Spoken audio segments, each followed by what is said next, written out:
ბარონ მიუნჰაუზენის დაუჯერებელი ამბები. საოცარი ქურქი.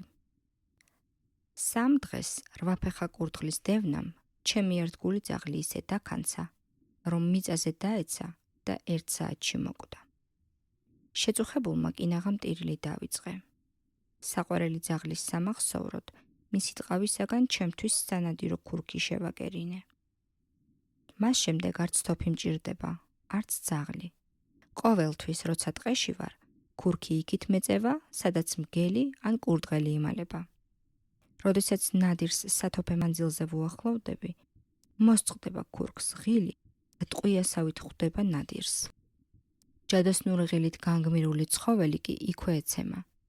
ეს ქურქი ახლაც ზედმაცვია. გონია თქვენ არც გჯერათ ჩემი. გეღიმებათ, მაგრამ შეხედეთ და მაშინვე დარწმუნდებით, რომ სრულ სიმართლეს გეუბნებით.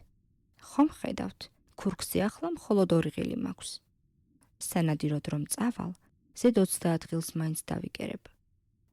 აი მაშინ ნახეთ, როგორ შეგშურდებათ ჩემი მონადირეებს.